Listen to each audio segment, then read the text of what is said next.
स्वागत करता हूँ।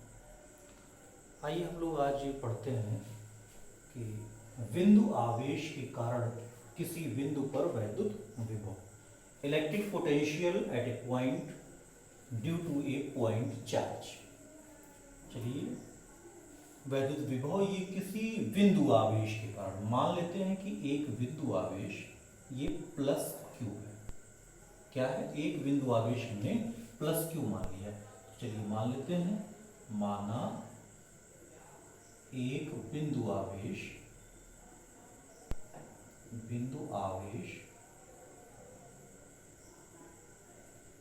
प्लस क्यू, मतलब ये धनावेश हमने लिया है, एक धनावेश को लिया गया।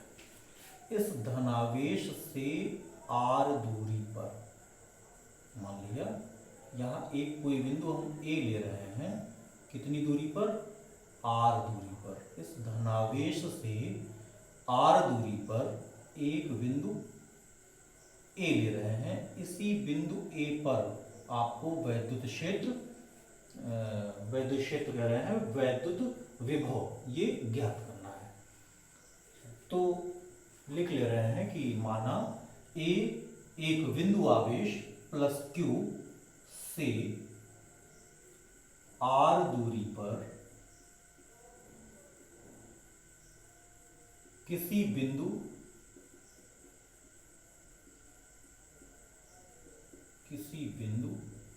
A पर वैद्युत विभव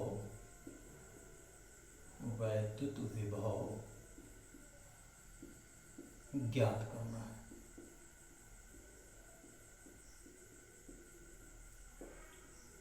ये हमने सपोज कर लिया कि इस प्लस क्यू आवेश से r दूरी पर A बिंदु है, इस A बिंदु पर हमको वैद्युत विभव ये ज्ञात करना है।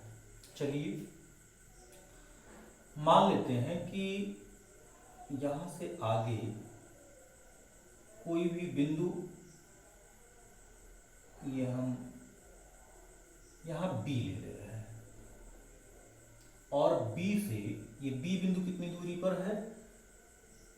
x दूरी पर। सपोज करते हैं कि ये है, यहां से x दूरी पर है,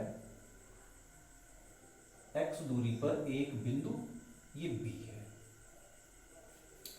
इस B बिंदु पर कोई भी बिंदु आवेश, ये हम Q0 ले रहे हैं। Q0 एक बिंदु परीक्षण आवेश, ये Q0 ले रहे हैं। तो यहां जो है इस प्लस Q के कारण जो लगने वाला बल होगा वो किस डायरेक्शन में होगा? इस डायरेक्शन में। एक वैद्युत बल इस पे कार्य करेगा, ये यहाँ। वैद्युत क्षेत्र की भी दिशा यही होगी और इस पर लगने वाले बल की भी दिशा यही होगी। अब इसे इस बल के विरुद्ध या इस क्षेत्र के विरुद्ध एक सूक्ष्म डिस्प्लेसमेंट हम dx देते हैं और बिंदु C तक ले आते हैं। कितना देते हैं? dx। ये जो डिस्प्लेसमेंट है बिंदु B से और C तक हम ला रहे हैं, कितना दूरी तक? ये dx, ये dx दूरी ला रहे हैं। अब देखिए यही चीज हम लिख दे रहे हैं कि बिंदु A पर हमको वैद्युत क्षेत्र ज्ञात करना है। प्लस Q आवेश के कारण वैद्युत क्षेत्र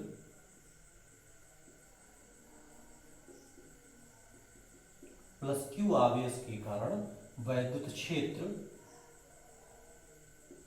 के कारण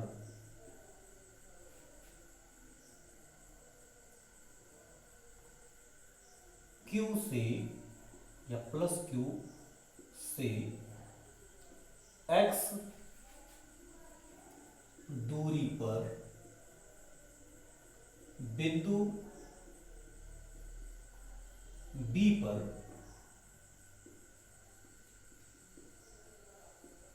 लगने वाला बल, ये लगने वाला बल कितना होगा? ये F बराबर हो गया आपका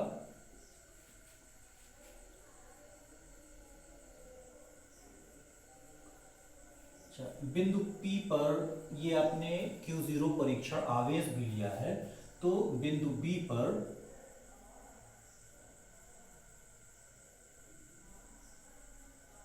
आप यहां लिख सकते हैं बिंदु B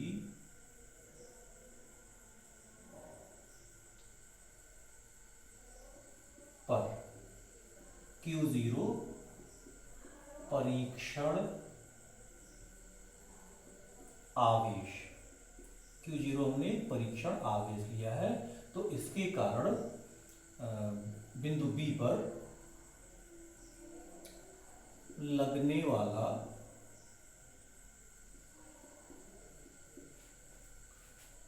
वैद्युत बल, अब देखिए हमने क्या किया, इस प्लस Q आवेश के कारण वैद्युत क्षेत्र, यहाँ एक वैद्युत क्षेत्र उत्पन्न होगा, इसी वैद्युत क्षेत्र के कारण प्लस Q से, इस प्लस Q आवेश से x दूरी पर ये जो बिंदु B है, जहां एक परीक्षण आवेश Q0 दूरी पर बिंदु B पर Q0 परीक्षण आवेश, ये पर लगने वाला वैद्युत बल, तो ये वैद्युत बल ये हम लिख सकते हैं कूलाम के नियम के अनुसार 1/4 पाई एप्सिलॉन 0।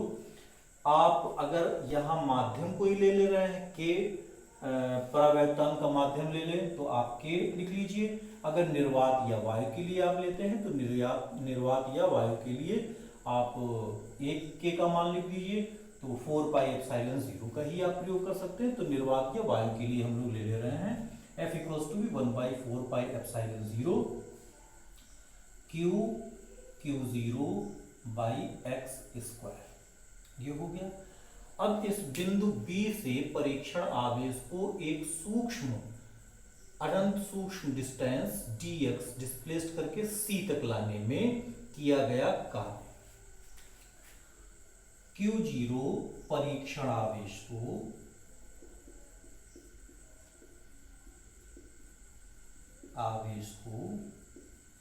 एक सूक्ष्म विस्थापन dx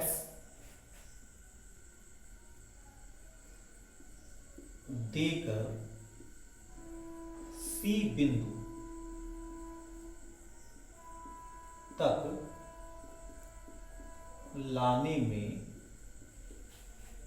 किया गया कार्य,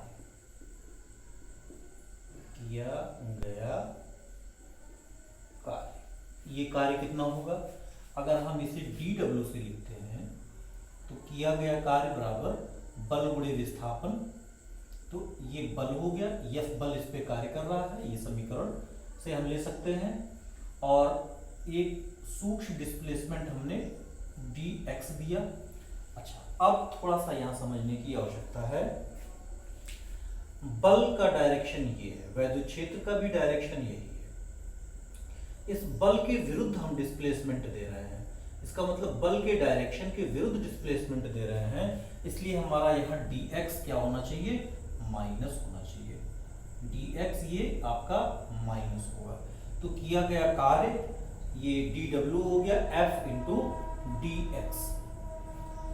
अब देखिए कि मान लेते हैं कि अगर हम इस B बिंदु से A बिंदु तक ला रहे हैं या अनंत से A बिंदु तक ला रहे हैं, तो इस तरह से लाने में किया गया कार्य आपका क्या होगा, तो हम लिख सकते हैं, देखिए अनंत से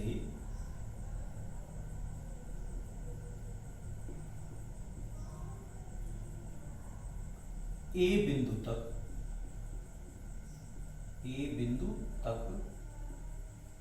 लाने में किया गया कार्य,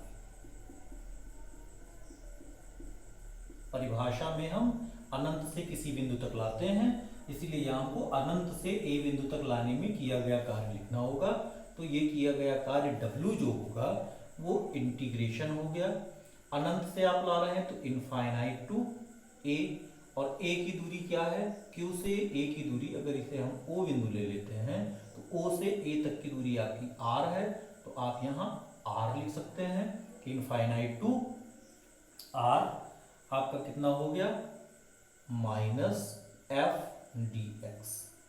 आप एफ की वैल्यू यहां से लिख लीजिए, तो क्या हो गया आपका minus infinite to R. F की वैल्यू हो गई हमारी 1/4πε0 Q Q zero by x square और डी एक्स। आप देखिए क्यू क्यू जीरो और 1/4πε0 ये कांस्टेंट है, केवल एक्स स्क्वायर डी एक्स के रिस्पेक्ट में इंटीग्रेट होगा, तो हम इसे बाहर कर लेते हैं। तो इस तरह से जो किया गया कार्य हो गया, ये हो गया माइनस, आप लिख सकते हैं क्यू क्यू जीरो, ये दोनों बाहर होगा, बाई 4πε0 हो गया integration infinite to r d x by x square. अब 1/x² पे जो इंटीग्रेशन होगा ये हो गया हमारा क्यू क्यू जीरो बाई 4πε0 और इसका इंटीग्रेशन कितना हो गया -1/x।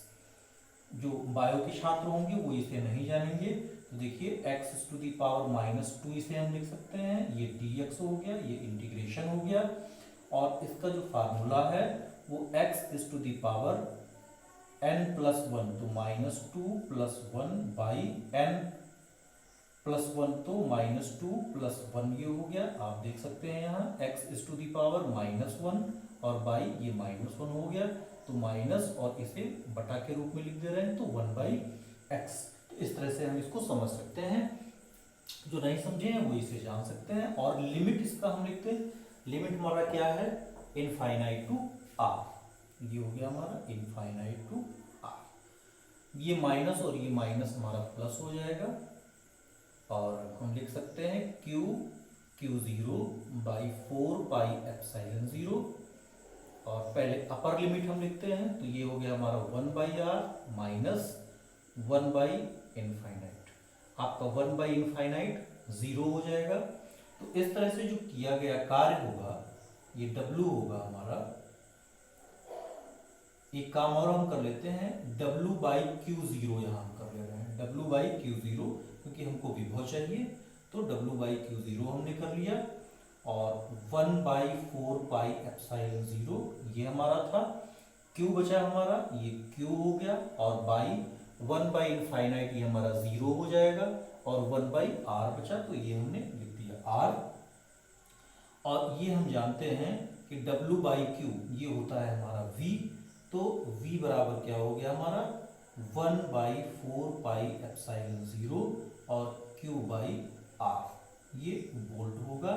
तो किसी बिंदु आवेश के कारण r दूरी पर जो वैद्युत विभव होगा वो V = 1/4πε0 Q/r, और अगर K कोई माध्यम का परावैद्युतांक होगा तो V = 1/4πε0 K हो जाएगा, Q/r होगा।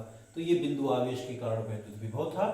अब एक चीज हम आपको यहाँ और बताना चाहेंगे कि देखिए, जब हमने ये टॉपिक तो यहाँ खत्म हुआ, लेकिन ये आपके समझने के लिए कि जैसे हम जब वैद्युत क्षेत्र लेते हैं तो बिंदु आवेश के कारण जो वैद्युत क्षेत्र है ये 1/4πε0 Q/r², मतलब E इज प्रोपोर्शनल है 1/r²। और फिर यहाँ हम देखते हैं कि जब V के लिए ले रहे हैं तो 1/4πε0 ये और Q ये अगर कांस्टेंट लेते हैं तो V इज प्रोपोर्शनल 1/r होगा। V इज प्रोपोर्शनल क्या हुआ हमारा 1/r। तो वोल्टेज जो है ये अपेक्षाकृत धीरे परिवर्तित होता है, इन्वर्सली प्रोपोर्शनल है लेकिन धीरे धीरे परिवर्तित होगा। और जब स्क्वायर हो गया, इन्वर्स स्क्वायर लॉ का ये पालन कर रहा है, तो E जो है बहुत तेजी के साथ परिवर्तित होगा। इसका मतलब अगर हम E, V और R के बीच में हम ग्राफ लेते हैं तो हम ये देख सकते हैं कि जैसे सपोज करते हैं कि अगर ये हमने एक ग्राफ लिया, x एक्सिस पर, ये x एक्सिस पर हम R को डिनोट कर दे रहे हैं, और ये जो y एक्सिस है इस y एक्सिस पर ये डिनोट कर दे रहे हैं E R V। मतलब आपका ई हो या वी हो। तो आप जानते हैं कि जो आपका ग्राफ बनेगा वो जो ग्राफ का स्लोप ज़्यादा होगा, जिस ग्राफ का स्लोप आपका ज़्यादा होगा, ये आपका वैद्युत क्षेत्र प्रदर्शित करेगा। जैसे ये हुआ आपका ग्राफ का स्लोप ज़्यादा है तो ये वैद्युत क्षेत्र प्रदर्शित करेगा। और जो आपकी ग्राफ का स्लोप कम प्रदर्शित करेगा, ठीक है, थोड़ा सा ये कम प्रदर्शित करेगा, ये आपका विभव होगा। तो यहाँ जो ये प्रदर्शित होगा ये क्या है, विभव।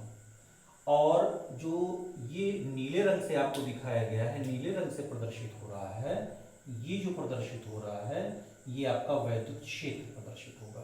वैद्युत क्षेत्र जो है ये तेजी से घटेगा क्योंकि E इज प्रोपोर्शनल है आपका 1/r², लेकिन जो विभव होगा वो V इज प्रोपोर्शनल 1/r, इसके अनुसार घटेगा।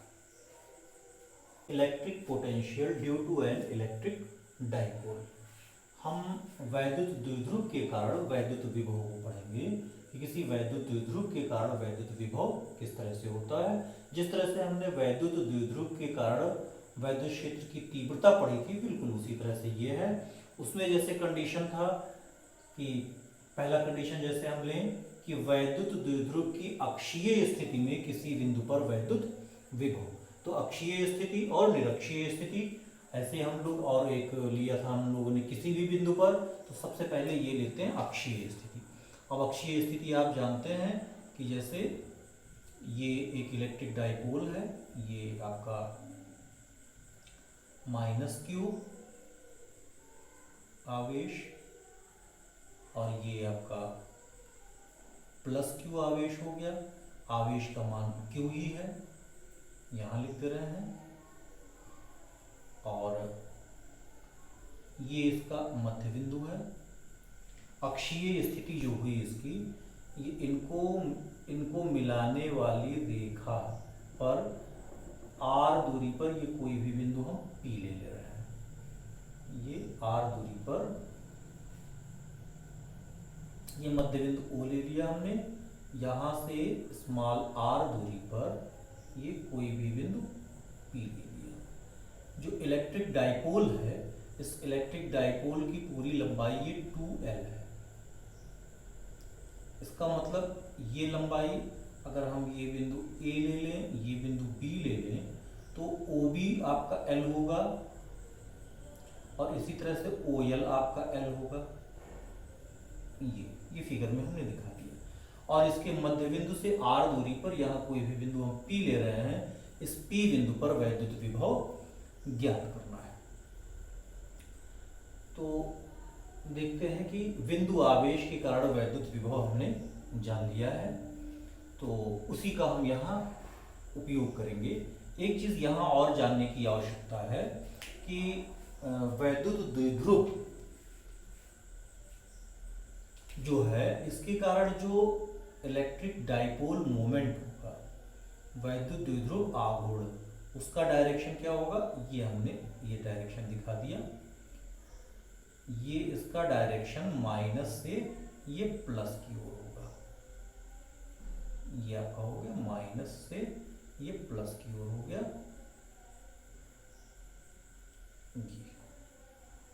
ये P का डायरेक्शन हो गया। यहाँ हम लिख भी दे रहे हैं, ये वेक्टर आपका P हो गया, वैद्युत द्विध्रुव आघूर्ण। ये P हमने पॉइंट कोई लिया है और ये वैद्युत द्विध्रुव आघूर्ण आपका ये P हुआ। तो यहाँ हम लिख लेते हैं कि माना एक वैद्युत द्विध्रुव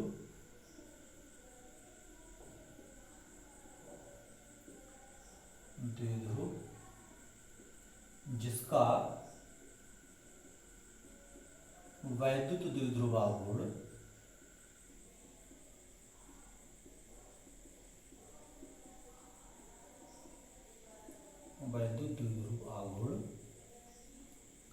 P, तो ये P हम दिखा दे रहे हैं कि ये 2QL है। P बराबर ये 2QL है। तो यहां से ये क्लियर हो गया कि आवेश भी इसका Q हो गया और दूरी ये 2l हो गया। तो माना एक वैद्युत द्विध्रुव जिसका वैद्युत द्विध्रुव आघूर्ण P है के मध्य बिंदु O से अक्षीय रेखा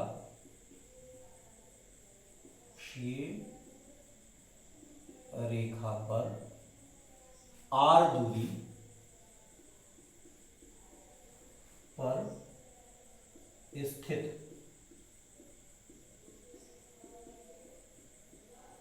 बिंदु P है।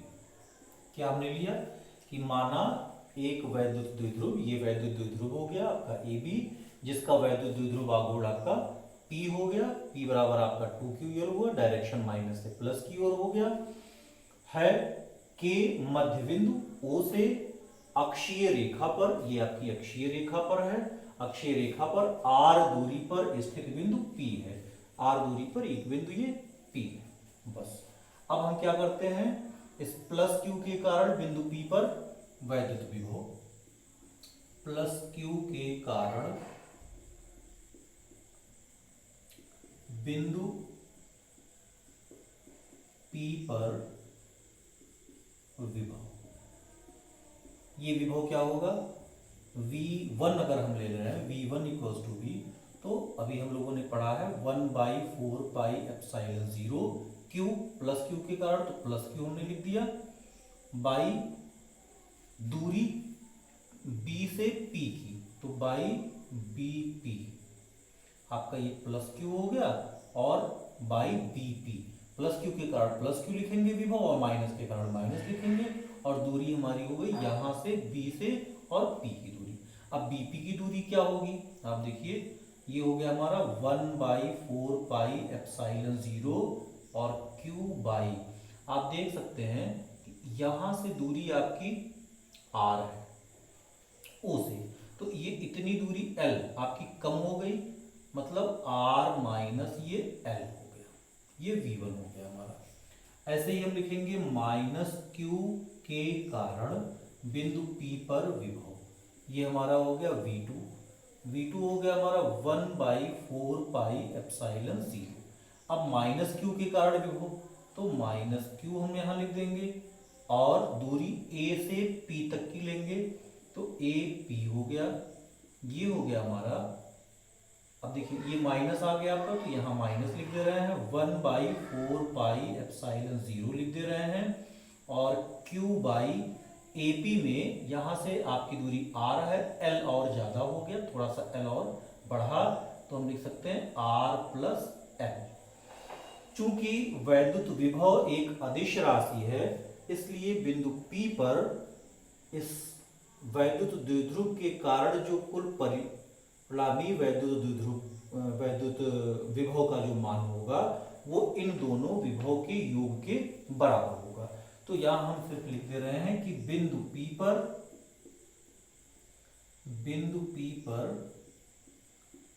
परिणामी विभव, बिंदु P पर परिणामी विभव अगर हम V से लिखते हैं तो ये V1 और V2 के योग के बराबर होगा।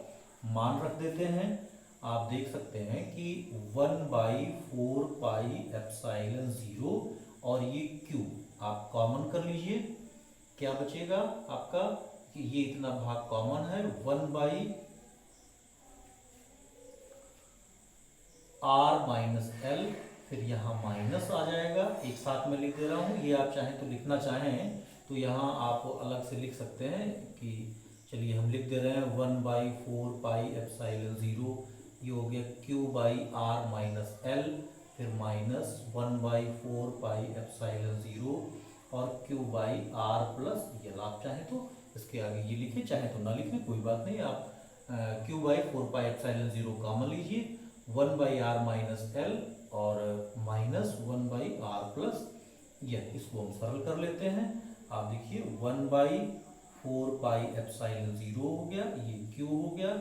और एलसीएम हम लिख सकते हैं R square minus L square, ये आपका हो गया, यहाँ आएगा R प्लस L माइनस, अंदर के चिन्ह बदल जाएंगे, माइनस R प्लस L, आपके ये r कैंसिल हो गया, इन दोनों को हम जोड़ लेते हैं तो कितना हो गया 1/4πε0, l और l 2l हो गया तो 2ql हो गया by r square minus l square, r square minus ये l स्क्वायर। अब यहाँ हम ये जानते हैं कि l ये वेरी लेस क्वांटिटी है r की तुलना में, जो है बहुत सूक्ष्म दूरी लेते हैं तो l जो है ये r की तुलना में ये बहुत सूक्ष्म है।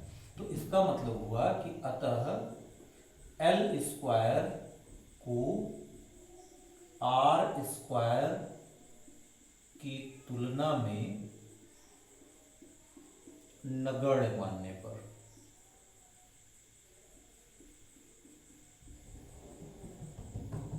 अब जब हम इसका वर्ग करेंगे तो वैसे ही बहुत छोटा है, वर्ग करेंगे तो और भी छोटा हो जाएगा और आर स्क्वायर का वर्ग और ज्यादा हो जाएगा, तो बहुत सूक्ष्म क्वांटिटी हो जाएगी, इसको हम नगण्य मान लेते हैं। तो जब हम नगण्य मान लेंगे तो हमारा क्या आ जाएगा v इक्वल्स टू बी 1/4πε0, 1/4πε0 और ये 2ql को हम p लिख देंगे तो यहां से हम लिख दे रहे हैं 1/4πε0, ये आपका हो गया p बराबर 2ql जो हम लोगों ने यहाँ लिया है, ये वैद्युत द्विध्रुव आघूर्ण, तो p बाई और यहाँ तो भी लिख दे रहे हैं r square minus l square और l स्क्वायर आपका नगण्य मान लिया जा रहा है तो v equals to B 1/4πε0 p by r square, ये आपका अपना वोल्ट हो गया, जहां p इक्वल्स टू बी आपका हो गया 2ql। तो ये हुआ आपका वैद्युत द्विध्रुव की अक्षीय स्थिति में किसी बिंदु पर वैद्युत विभव। अब यही हम लेते हैं कि वैद्युत द्विध्रुव की निरक्षीय स्थिति में किसी बिंदु पर वैद्युत विभव, तो निरक्षीय स्थिति में हम लेते हैं, देखिए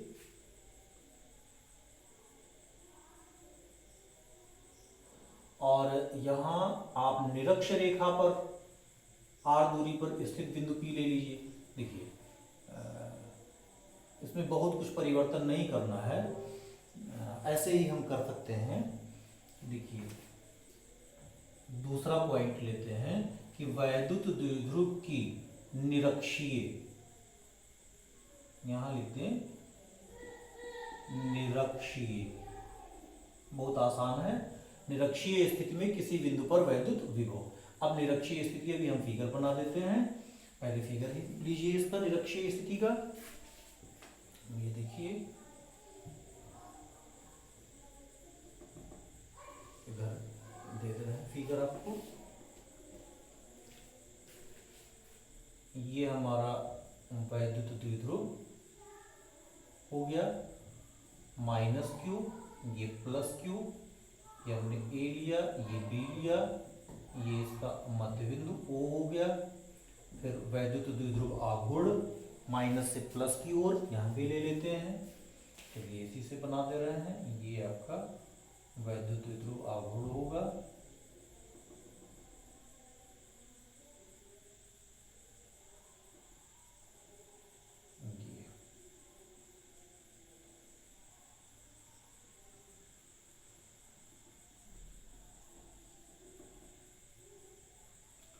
ये आपका मध्य बिंदु हुआ, ये वैद्युत द्विध्रुव आघूर्ण आपका P हुआ, P equals to B 2ql और इसके निरक्षीय रेखा, निरक्षीय रेखा मतलब इसको मिलाने वाली रेखा के लंबवत, ये आपकी निरक्षीय रेखा हो गई। इस निरक्षीय रेखा पर r दूरी पर कोई भी बिंदु ये P है, इस यहाँ P बिंदु पर आपको वैद्युत विभव ज्ञात करना है, इसके कारण तो हम यहाँ लिखेंगे कि माना एक वैद्युत द्विध्रुव जिसका वैद्युत द्विध्रुव आघूर्ण P equals to B 2ql है के मध्य बिंदु O से अक्षीय ना करके यहाँ कर दें निरक्षीय,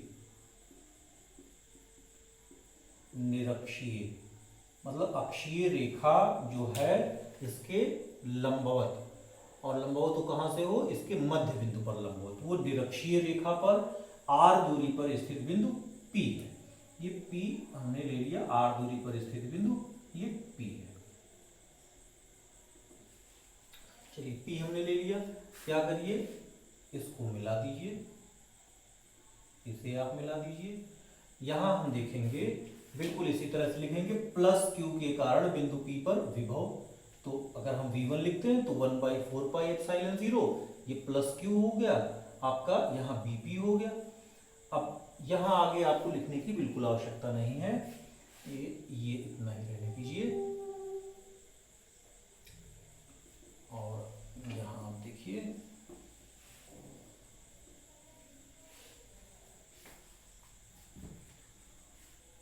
और माइनस क्यू के कारण बिंदु P पर विभव V2, ये भी हो गया 1/4 पाई एप्सिलॉन 0 और माइनस क्यू, और ये दूरी माइनस क्यू के कारण आपका AP हो गया। अब यहाँ ये हम देखते हैं कि चूंकि ये लंबार्धक दूरियां हैं, इसलिए आपका AP और BP ये दोनों बराबर होगा। ठीक है, क्या होगा AP और BP ये दोनों दूरियां आपकी बराबर होंगी।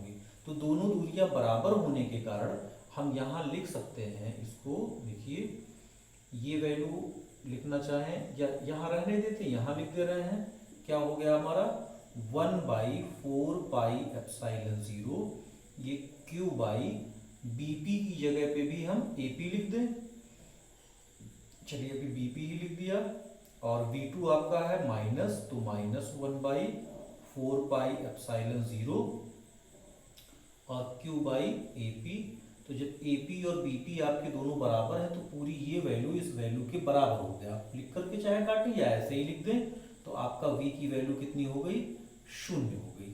V की वैल्यू 0 का मतलब हुआ कि वैद्युत द्विध्रुव की निरक्षीय स्थिति में किसी बिंदु पर वैद्युत विभव ये कितना होता है, 0 होता है। तो बिल्कुल सेम प्रोसीजर आपको करना है। कर लेते हैं वैद्युत द्विध्रुव के कारण किसी बिंदु पर वैद्युत विभव।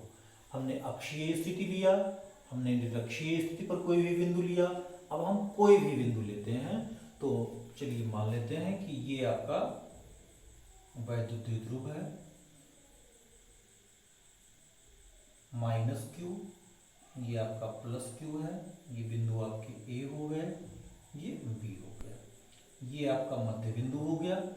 और मध्य बिंदु चलिए हमने लिया O, और अब आप जान ही चुके हैं कि माइनस से और प्लस की ओर ये आपका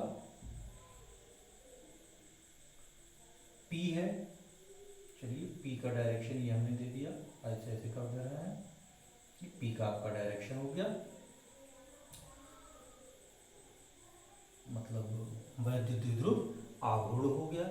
अब इस O से R दूरी पर,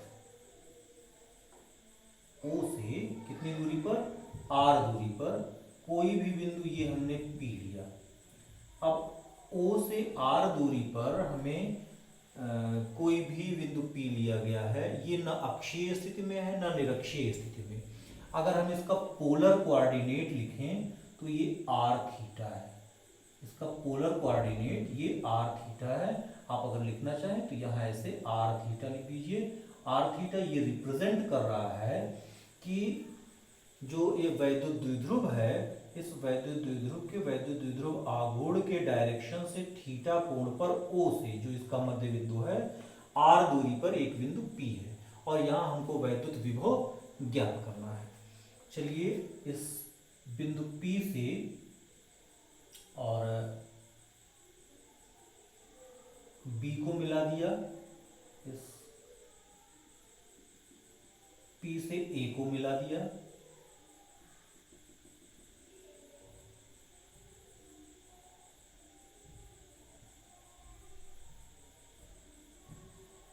अब एक काम करते हैं, इसे थोड़ा सा आगे आप बढ़ा दीजिए,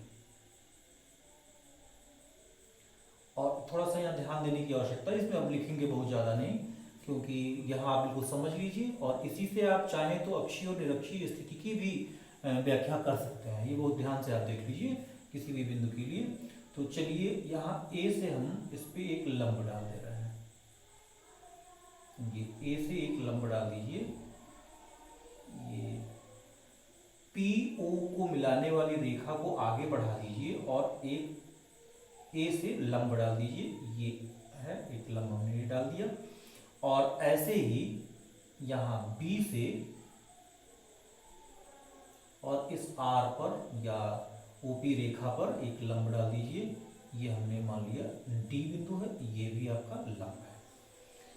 अब हम प्लस क्यू के कारण बिंदु P पर वैद्युत विभव लिखने का वही तरीका है, तो ऐसे ही लिख देंगे प्लस क्यू के कारण P पर वैद्युत विभव। अगर हम इसे V1 से लिखते हैं तो V1 हो गया हमारा 1/4πε0 और Q बाई आपका हो गया BP।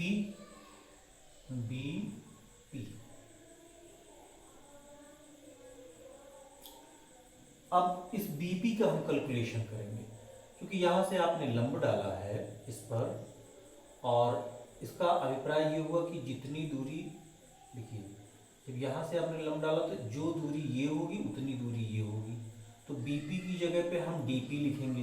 तो यहाँ हम लिख करके आपको बताते रहे हैं, आपका BP और DP ये इक्वल हो गया,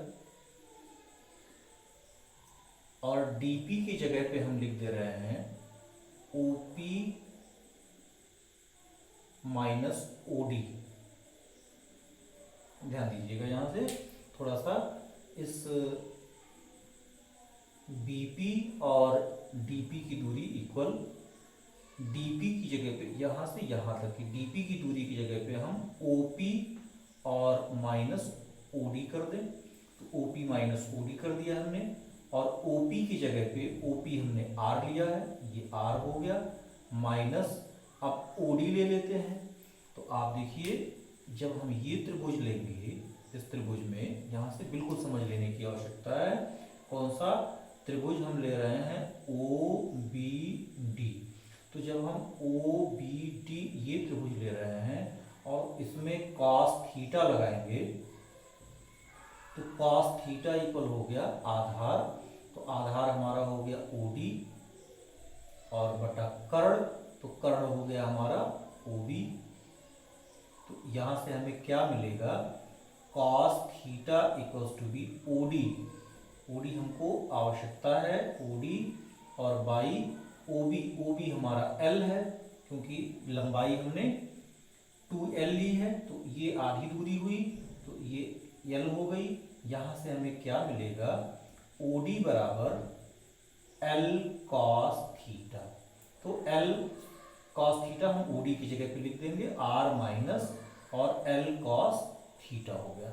अब बिल्कुल यही आवश्यकता अभी हमको फिर पड़ेगी, इसलिए इसको रहने दे रहे हैं। तो V1 इक्वल्स टू बी हो गया Q बाई BP, और BP का यहाँ हमने कैलकुलेशन कर दिया है, तो यहाँ हम लिख सकते हैं 1/4πε0 और Q बाई, और BP की जगह पे हम लिख दें R minus L cos theta. ये आप इसकी जगह यहाँ लिख करके या बगल में लिख करके दिखा भी सकते हैं। ऐसे ही हम लिखते हैं माइनस Q के कारण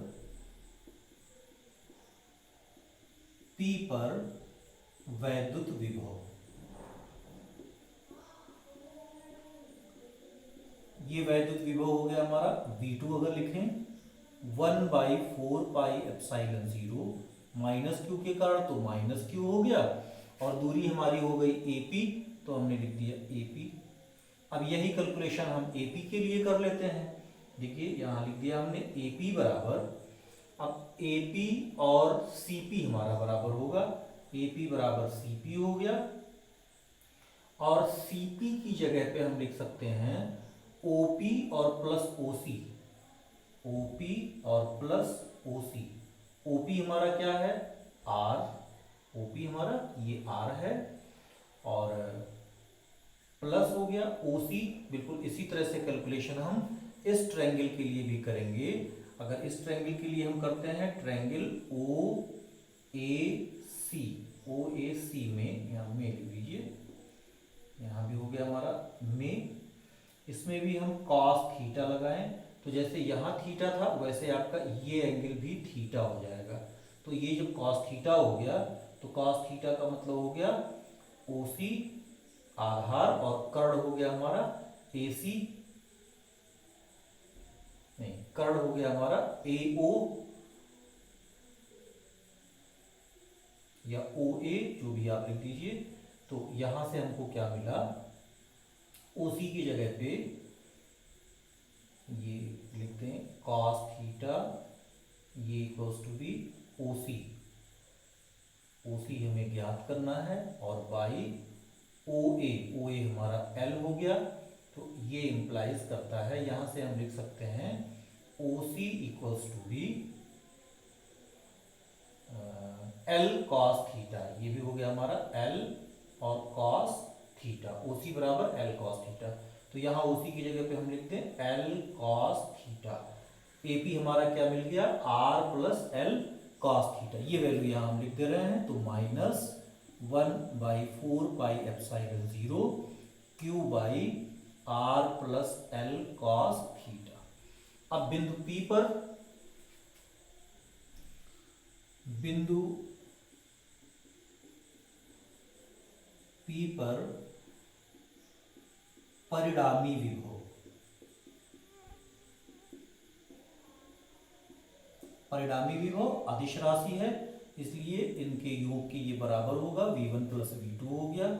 ये हुआ, दोनों को एक साथ कॉमन ले रहे हैं। आप देखिए कि Q/4 पाई एप्सिलॉन 0 ये दोनों में कॉमन है, तो लिख दिया हमने Q/4 पाई एप्सिलॉन 0। यहाँ से आपका बचा 1/r minus L cos theta और माइनस साइन, और ये हो गया हमारा 1/r plus L cos theta. ये कैलकुलेशन कर लेते हैं, Q/4 पाई एप्सिलॉन 0, एलसीएम हो गया हमारा r square minus L square cos square theta, और यहाँ हमारा आएगा r plus L cos theta और माइनस r, अंदर के चिन्ह बदलेंगे, ये प्लस हो गया और L cos थीटा हो गया। आपका r कैंसिल हो गया, ये हो गया हमारा 1/4 पाई एप्सिलॉन 0, इनको हम जोड़ लेते हैं तो 2QL cos थीटा और by r square minus L square cos square theta, ये हो गया हमारा। थोड़ा सा यहां से मिटा करके देख ले रहे हैं।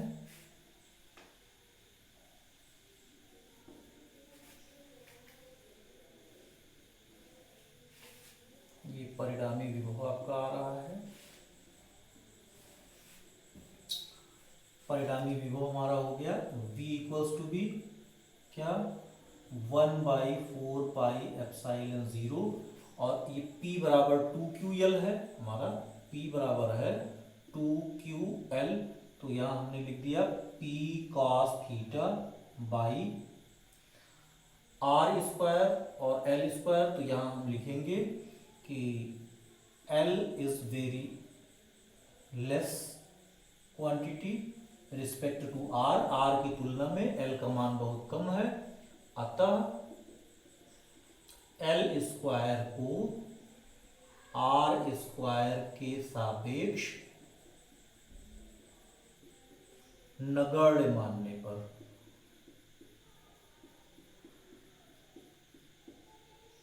इसको नगण्य मान लीजिए, तो हमारा क्या आया R स्क्वायर। तो V equals to be 1/4 pi epsilon 0 P by R square. ये आ गया आपका किसी भी बिंदु पर वैद्युत द्विध्रुव के कारण किसी भी बिंदु पर वैद्युत विभव, ये वैद्युत विभव हुआ।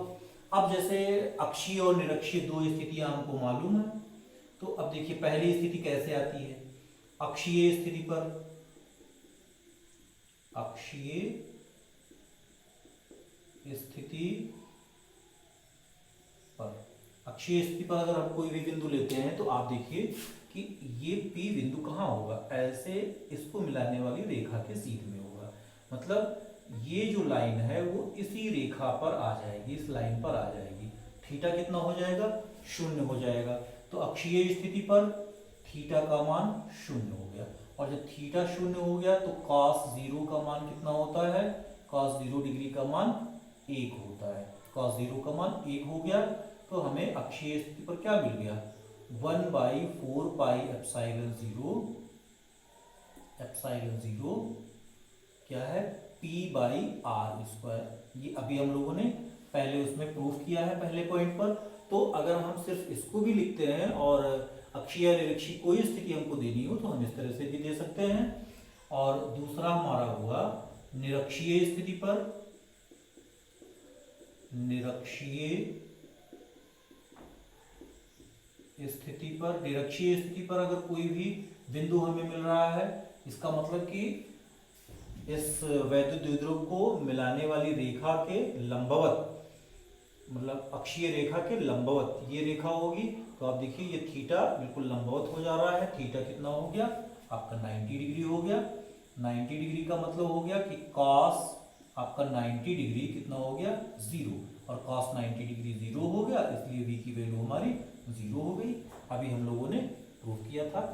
एक चीज यहाँ और देख लिया जाए कि बहुल आवेशों के कारण, अगर आवेशों का मान ज्यादा है या आवेशों के समूह के कारण, आवेशों के समूह के कारण या बहुल आवेशों के कारण किसी बिंदु पर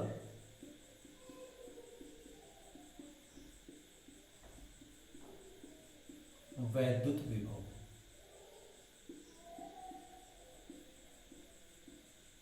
ये बहुत ही इजी है क्योंकि वैद्युत विभव एक अदिश राशि है। इसलिए जैसे मान लीजिए हमने कि कई आवेश लिया, जैसे कोई हमने +Q1 ले लिया, ये +Q2 ले लिया, और इसी तरह से माइनस मान लीजिए Q3 ले लिया, ठीक है, +Q4 ले लिया।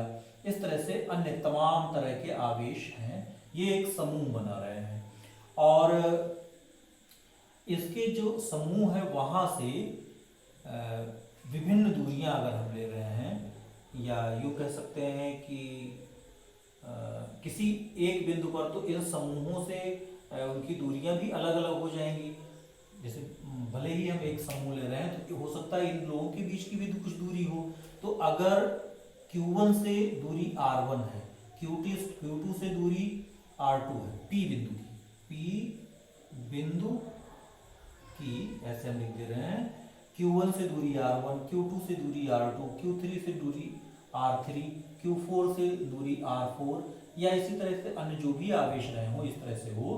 तो बिंदु P पर परिणामी विभव जो होगा, परिणामी विभव, या हम कह सकते हैं कि जो आवेशों का समूह हुआ उसके कारण इस बिंदु P पर वैद्युत विभव, ये वैद्युत विभव कितना होगा, इन सभी के अलग अलग विभवों की योग के बराबर होगा। जैसे इसका V1, इसका V2, तो V1 + V2 + V3 + V4 plus and so on जो भी आएगा। तो इस तरह से हम ये देखेंगे कि जो V की वैल्यू आएगी 1/4 पाई एप्सिलॉन 0 सब में आएगा, कॉमन कर ले रहे हैं 1/4 पाई एप्सिलॉन 0।